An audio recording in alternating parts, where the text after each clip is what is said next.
On August 27, 2011, concerned citizens gathered in Burnaby, BC to express solidarity with protesters in Washington, D.C. and to protest the increase of pipelines and oil tankers to facilitate the expansion of the Alberta tar sands. They marched to Kinder Morgan's West Ridge Terminal and the site of a massive oil spill from a ruptured pipeline in 2007.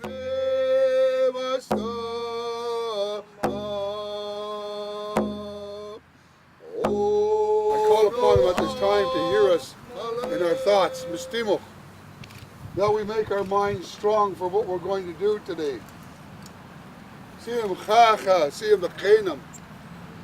We're going to protect that sacredness of our dear mother. As we know, Tamat the Slanite, our Mother Earth. We want to protect her in a good way. I don't speak on behalf of the Squamish Nation. I speak on behalf of being a human being of this land. Because I have concerns about what's happening to our dear mother. And it affects all of us.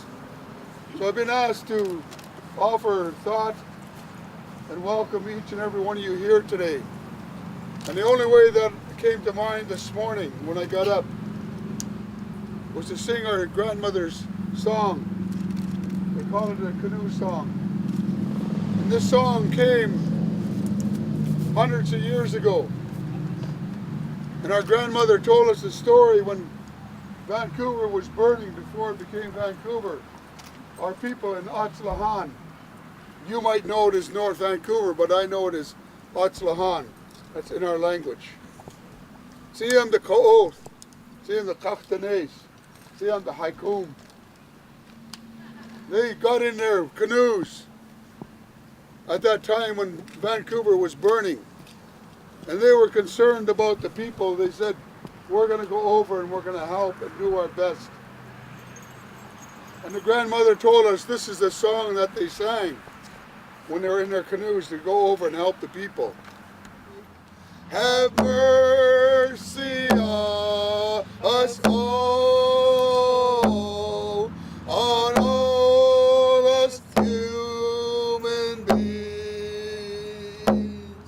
Have mercy on us all, on all us human beings. I only ask you blessings upon this gathering today, Creator of all things, great mystery. We ask you to guide us today, grandfathers, grandmothers, in those four directions to the east, for the new day, the new beginning, and that sacred light that burns within all of us, and to the south for our feelings and our emotions today. We ask you in this good way that you guide us through those emotions, that only good things and goodness comes about. We ask you blessings upon the west for the medicines that are going to be received, and that we have that ability to leave these medicines in a good way, Creator. And we ask you to touch the ones that are in that manner of disrupting that medicine, Creator. We ask you, grandfathers, grandmothers of the north, for the spiritual beings who we are, in our beliefs, in our faiths, in our walk, the way that we follow, in a good manner, Creator. We ask you to guide us. And most of all, Creator, we ask you to put your comforting hands, your blessing hands, your healing hands upon our dear mother, Tamat the Slanite, see a Mother Earth, and heal her in a way that she needs to be healed at this time, Creator. We ask you the devastation that is coming to her at this time, Creator, that it stops in a good manner, and that the ones that control that, we ask you to touch them in their minds, their heart, their body, and our spirit, and see the teachings of taking care of our mother. With that I say, all my relations. And we're standing only a couple blocks away from where there was a major oil spill, right here in Burnaby. In 2007, accidentally, somebody just hit a line right over there. In fact, we're not far from where that pipeline runs right underground by here. And, it dumped poison all over this neighborhood. And, there was people who were affected. There was a lot of people who were concerned about their health. And yet, instead of doing something real serious about it, all we have is a bit more warning signs in the area. And not only that, but the amount of oil that's being shipped through here has increased since then. So what we're saying is, no matter where these proposals are coming forward, whether it's in Washington, D.C., where they're fighting against the Keystone XL pipeline, which some people have described as defusing a carbon bomb, For those of us who are concerned about climate change, that's a large wick connecting one of the biggest sources of fossil fuel left on planet Earth, definitely the biggest one in North America, connecting it to the heavy oil refineries in Texas, not far from where that BP oil spill was. But, there's also a lot of people in Montana and Nebraska and elsewhere who are just worried about that pipeline in case it ruptures. They don't want to see the same thing happen in their neighborhood that happened here in Burnaby. So what we're saying to our leaders in Washington, D.C. and right here in British Columbia is we're not going to sit idly by and let these facilities be expanded. We're not going to sit idly by and just watch the pipelines and the tanker traffic continue to increase in size. Most people don't even know it, but right now, 2 times a week, leaving right from over there, there's 2 tankers carrying about 3 times as much as was spilled by the Exxon Valdez, putting our Vancouver harbor at risk. And not only that, but Kinder Morgan, the company who runs that terminal over there, has very quietly been trying to actually expand the amount of oil that's passing through there. In fact, they've said that they want to go up to 700,000 barrels a week coming through that pipeline, which would drastically increase not only the threat to our coastline, but it would also increase the amount that we are contributing to climate change. In the fight against climate change in British Columbia, we're standing blocks away from ground zero. That Kinder Morgan terminal is really where the fight is, right at its core, right here in British Columbia, because that's where the existing tanker traffic is coming from. That's where the exports to Asia and down the coast, the west coast of Canada and the United States is coming from. And it's the one place where we can really choke off the expansion of tar sands oil right here in British Columbia. All right, we're with Takaya Blaney. She's an artist, singer, songwriter, is that right? Yes. So why are you here today? Well, I'm here to speak about the environment. So you're singing a song or two, or you're doing a speech? Well, I'm doing a speech, and I'm going to sing 2 songs that I wrote called Shallow Waters and Carried Away. So you're pretty passionate about the environment. Your dad tells me, your writings come really naturally. Where do you think that comes from? I don't know. I just I have a lot of help from my family, but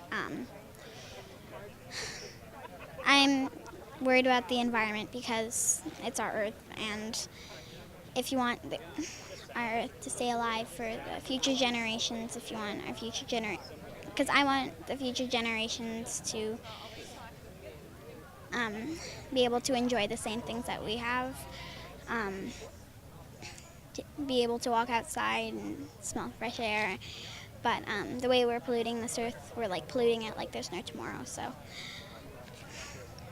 So this is kind of your way to do it. How about kids your age? Are they as active as you are? And what do they say with you coming out and getting on TV and singing and all that? Well, good question. Usually they ask me what they can do to, because lots of kids are interested in doing, in the environment, so they often ask me what they can do, so. So you inspire them too, which is great. What would you tell them? I tell them to, you can raise awareness, start fundraising, or maybe if you have your talent, you should use it in the way you want to use it. I don't know, but I don't know. That's great. Well, thanks very much. Looks like we're getting started. All right. Thank you so much for coming out. We wanted to say a few words just before we begin about what we're doing here today. As folks know, there's been a lot of talk about civil disobedience recently, a lot of talk about direct action, and we didn't necessarily organize this protest to be that today, but I don't want it to indicate in any way that we're not supportive of doing that in the future and in the near future. Dave Dewart from Streams of Justice made a call in the middle of summer saying, there's this action going on in DC, we should do something here. And what we decided to do is, rather than being downtown and rather than being at these consulates and these offices where we don't actually get to see what the site of this destruction is and where the infrastructure is, we actually thought that it would be good to come out actually where this is going on. As Ben highlighted, we're at the terminal, we're at where the infrastructure is, where the pipelines are. People will see today, and we'll hear from speakers today about the Chevron refinery that's on the the north end of Burnaby here on the coast of the Burrard Inlet. We'll hear about the storage farms for oil that are on the side of Burnaby Mountain, the Kinder Morgan terminal and the Shell facilities that are right by Lake City Way, the SkyTrain station there. There's all sorts of oil infrastructure that's going to be supporting the tar sands right here in our backyard. And in that spirit, what we want to do is we want to highlight this infrastructure to people, because we're going to have to eventually take the fight on ourselves, right? We realize that the governments and the corporations aren't really listening. How many people here believe that Harper is going to do something credible about the tar sands? No one, right?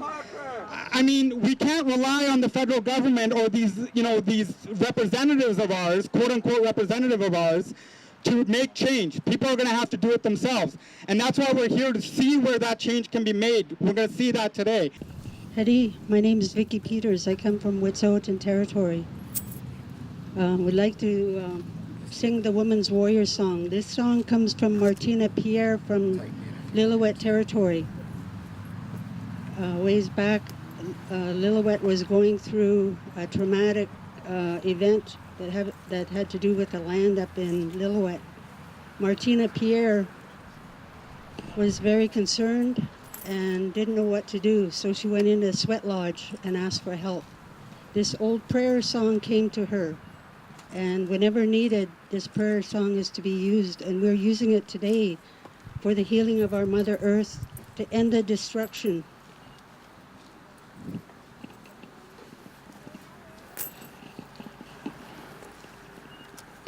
Hello, I'm Takaya Blaney, and this is a Women's Warrior song.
Kinder Morgan. They're bringing in 700,000 barrel tankers. These are called Aframax, giant tank oil tankers. About 2 a week over the past couple of years. They now want to bring in million barrel tankers. These are called Suez style or Suezmax tankers. 1,000,000 barrels apiece. But to do that, they have to dredge Second Narrow. So they want to dredge this entire channel. Not going to happen. It will not happen. I do not believe that the indigenous people of this land and the citizens of Vancouver and the citizens of this region are going to allow that to happen. But on top of that, we don't want to be the shipping port for the tar sands. No. I can tell you that everywhere in the world that there's a shipping port, the inlets die. They die from oil. Do you know that more oil is spilled in the world on normal operations than from these giant spills? Yeah. Everywhere you have a shipping port, you have the death of that inlet, the death of that water from oil contamination everywhere in the world. And eventually, you have a major oil spill. And if there is a major oil spill from one of these 700,000 gallon or million barrel or 700,000 barrel tankers, it will destroy this region. It will destroy our economy. It will destroy the people. It will destroy this coastal environment, the ecosystem, the marine environment, the fish, the fishery, tourism, everything that we have, everything that's beautiful and great about Vancouver. We lose that if there is an oil spill in these waters. That will not happen. Hello, I'm Takaya Blaney. I'm from the Simon Nation, which is up West Coast, Canada. I'm 10 years old. I'm a singer, songwriter for the environment. I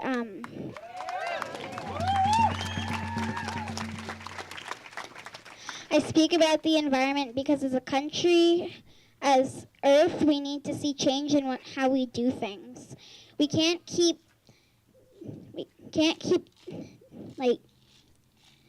consuming all our resources, destroying it, because we need those resources for the future generations to come. We need to have a healthy Earth, and it's Earth. Earth is our planet, and it's the only one we have.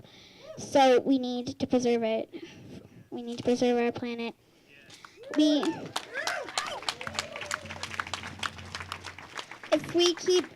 deforest our mountains, we pollute our oceans, we mine our deserts, we mine our valleys. And all people think about is money when they do that. What about the future generations? What about my generation? What about the animals in the ecosystems? What about the diverse cultures of the world that depend on those ecosystems for their culture? Where I come from Sliammon, I'm going to speak to you about the past and how it used to be. How it used to be, the First Nations, they were the original environmental stewards. They would care for the land and the animals. And then now, today, we are losing our culture because of the pollution that's in our environment, and we're unable to practice it like we used to.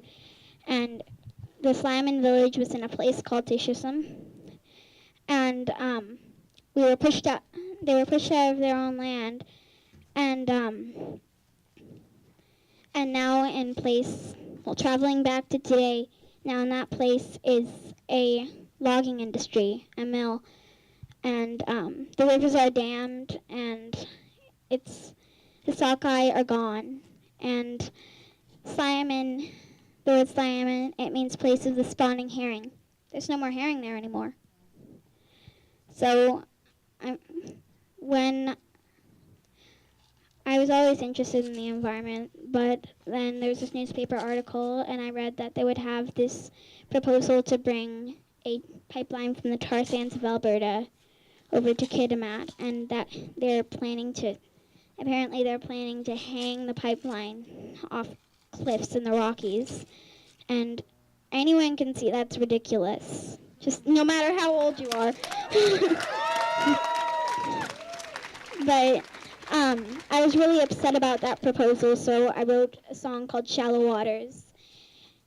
And you may have heard of a canoe journey. It's called Tribal Journeys.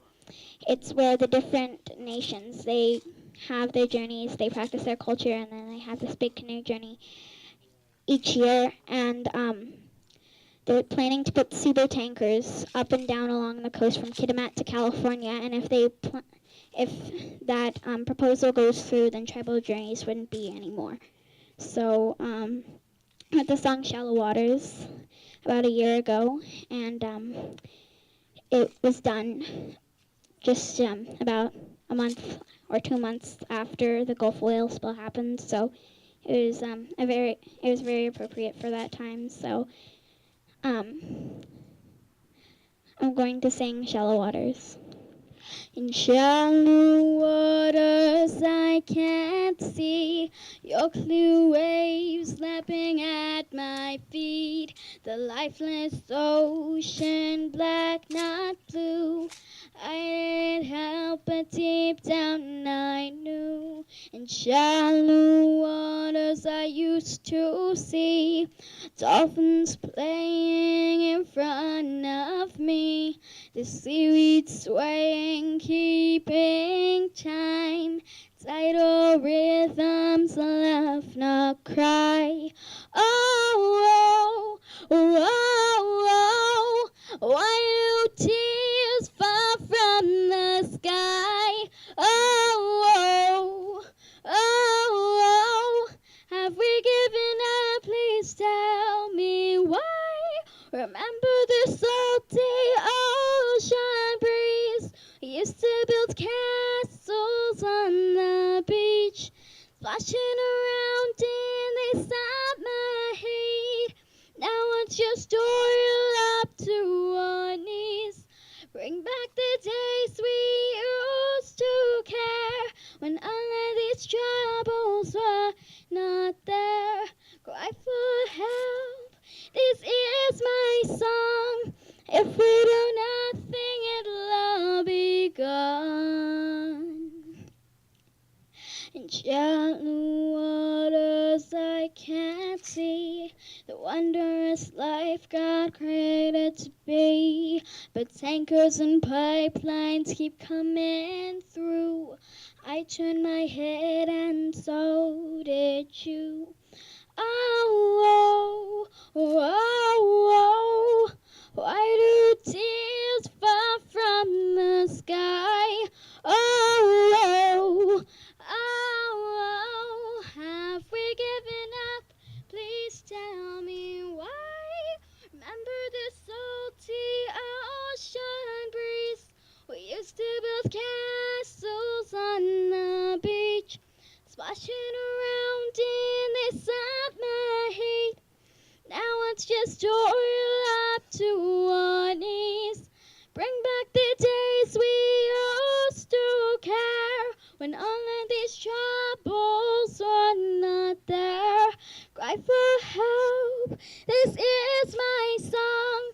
If we do nothing, it'll all be gone. Come with me to the Emerald Sea, where black gold spills into my ocean dreams. Nothing ever found, no life is around, just the sound of morning in the air, silence everywhere.